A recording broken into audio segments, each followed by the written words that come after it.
BRS MLC కవిత బెయిల్పై ఉత్కంఠ నెలకొంది. ఈడీ సిబిఐ కేసులో కవిత దాఖలు చేసిన బెయిల్ పిటిషన్లపై ఇవాళ సుప్రీంకోర్టు విచారణ జరపనుంది. Justice BR Gavai, justice KV Viswanath ధర్మాసనం కవిత పిటిషన్లపై విచారణ జరపనుంది. 5 నెలలుగా తిహార్ జైల్లో ఉన్న కవితను జైలు నుంచి బయటకు తీసుకురావడానికి విశ్వ ప్రయత్నాలు చేస్తున్న కేటీఆర్, హరీష్ రావు వారం క్రితం ఢిల్లీ వెళ్లి న్యాయ నిపుణులతో సంప్రదింపులు చేశారు. వారిచ్చిన భరోసా ప్రకారం ఇవాళ విచారణ తర్వాత కవితకు బెయిల్ వచ్చి తీరుతుందని ఆశాభావంతో ఉన్నారు. కవితకు బెయిల్ వస్తుందనే నమ్మకంతో బీఆర్ఎస్ నేతలు ఢిల్లీ వెళ్లినట్టు తెలుస్తోంది. కేటీఆర్తో పాటు మాజీ మంత్రి హరీష్ రావు, గంగుల కమలాకర్ ఢిల్లీ వెళ్లారు. వీరితో పాటు మరికొంతమంది బీఆర్ఎస్ నేతలు ఢిల్లీకి చేరుకున్నారు. అటు కవిత భర్త అనిల్ సైతం ఇవాల్టి కవిత విచారణకు హాజరు కానున్నారు. ఆప్ నేత మనీష్ సిసోడియాకు బెయిల్ వచ్చిన నేపథ్యంలో కవితకు కూడా బెయిల్ వస్తుందని భారీ ఆశలతో ఉన్నారు. ఒకవేళ బెయిల్ వచ్చి కవిత జైలు నుంచి బయటకు వస్తే పార్టీ మొత్తం కవితకు అండగా నిలిచిందనే సంకేతాలు పంపేలా బీఆర్ఎస్ ఎమ్మెల్యేలను ఢిల్లీకి తీసుకువెళ్లినట్లు సమాచారం. ఇదిలా ఉండగా జైల్లో ఉన్న కవిత ఇటీవల అస్వస్థతకు గురయ్యారు. ఆమెను ఈ నెల 22న ఎయిమ్స్ ఆసుపత్రికి తరలించి చికిత్స అందించారు. భర్త అనిల్ సమక్షంలో పరీక్ష నిర్వహించి అదే రోజు మధ్యాహ్నం 2 గంటలకు జైలుకు తరలించారు. అంతకుముందు జూలై 16న తొలిసారి అస్వస్థతకు గురయ్యారు. అప్పుడు దీన్ దయాళ్ ఉపాధ్యాయ ఆసుపత్రిలో చికిత్స అందించారు. లిక్కర్ పాలసీ ఈడీ సిబిఐ కేసులో ఢిల్లీ హైకోర్టు తీర్పును సవాల్ చేస్తూ కవిత సుప్రీంకోర్టును ఆశ్రయించారు. లిక్కర్ పాలసీ ఈడీ సిబిఐ కేసులో జూలై 1న కవిత బెయిల్ పిటిషన్లను ఢిల్లీ హైకోర్టు తిరస్కరించింది. 5 నెలలుగా కవిత తీహార్ జైల్లోనే ఉంటున్నారు. అటు కవిత బెయిల్ను వ్యతిరేకిస్తూ సుప్రీంకోర్టులోనూ ఈడీ సిబిఐ అఫిడవిట్లు దాఖలు చేసింది. ఈ కేసులో కవితను కింగ్ పిన్ గా ఈడీ సిబిఐ పేర్కొంది. కవితకు వ్యతిరేకంగా ఆధారాలున్నాయని దర్యాప్తు సంస్థలు పేర్కొన్నాయి. లిక్కర్ పాలసీ కేసులో కవితను ఈడీ మార్చి 15న అరెస్టు చేయగా సిబిఐ ఏప్రిల్ 11న అరెస్టు చేసింది.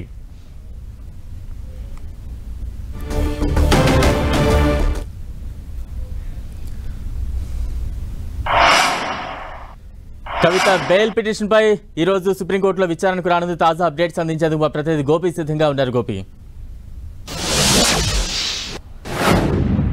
ఎస్ బలరాం, 5 నెలలుగా తిహార్ జైల్లో ఉంటున్న బీఆర్ఎస్ ఎమ్మెల్సీ కవితకు ఈరోజు బెయిల్ వస్తుందా రాదా అన్న ఉత్కంఠ నెలకొంది. భారత సర్వోన్నత న్యాయస్థానం సుప్రీంకోర్టులో ప్రస్తుతం కవిత కేసు కొనసాగుతోంది. ట్రయల్ కోర్టు అలాగే హైకోర్టులో కవితకు బెయిల్ తిరస్కరించడంతో సుప్రీంకోర్టుని ఆశ్రయించడం జరిగింది. ఇటు జూలై 1వ తేదీన హైకోర్టు కవిత బెయిల్ పిటిషన్లను తిరస్కరించడం జరిగింది. ఈడీ సిబిఐ ఈ 2 కేసుల్లో కూడా బెయిల్ తిరస్కరించడంతో కవిత సుప్రీంకోర్టుని ఆశ్రయించారు.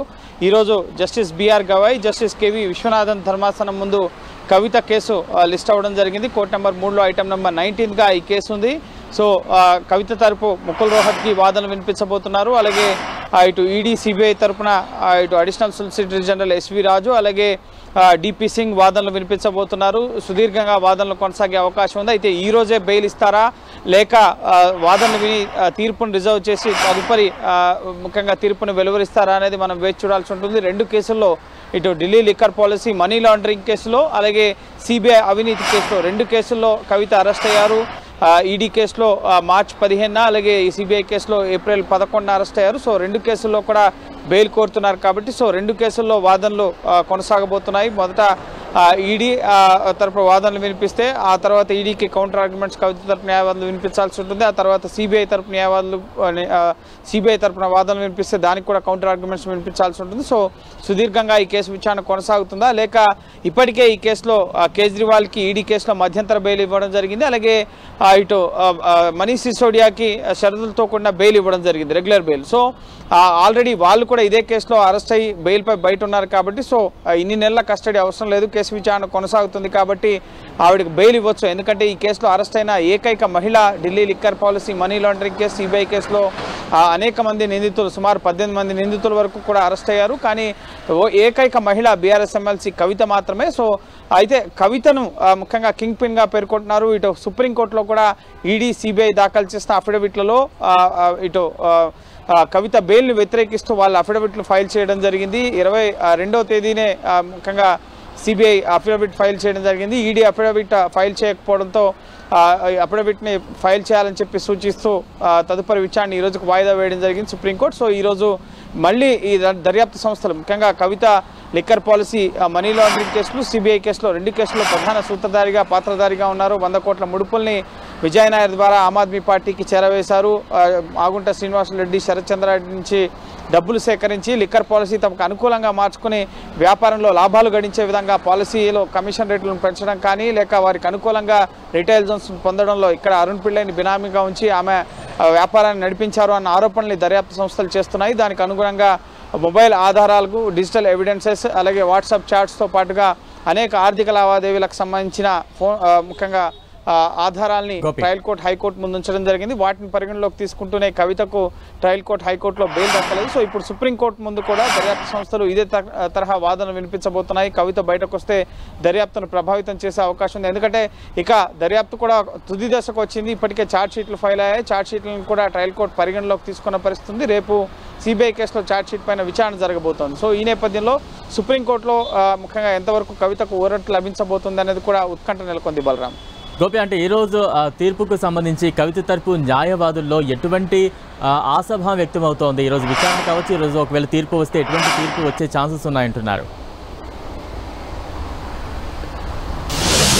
కవిత తరపు ముక్కల్ రోహత్కి వాదనలు వినిపించబోతున్నారు. ఆయన కవిత బెయిల్కి అర్హురాలు. ఇప్పటికే ఈ కేసులో ఏవన్గా ఉన్న మనీష్ సిసోడియాకు బెయిల్ రావడం జరిగింది. అలాగే ఏకైక మహిళగా ఉన్నారు. సో మహిళను ముఖ్యంగా సుదీర్ఘకాలం జైల్లో ఉంచడానికి సంబంధించిన నిబంధనలకు సంబంధించి prevention of money laundering act section 45 కింద ఆవిడ బెయిల్కు అర్హురాలు అన్న వాదనని కోర్టు ముందు ముక్కల్ రోహత్కి వాదనలు వినిపించబోతున్నారు. అలాగే సిబిఐ కేసులో చట్టవిరుద్ధంగా ఆవిడని అరెస్ట్ చేశారు. తీహార్ జైల్లో ఆల్రెడీ కస్టడీలో ఉన్న సమయంలో ఆవిడని అరెస్ట్ చేశారు.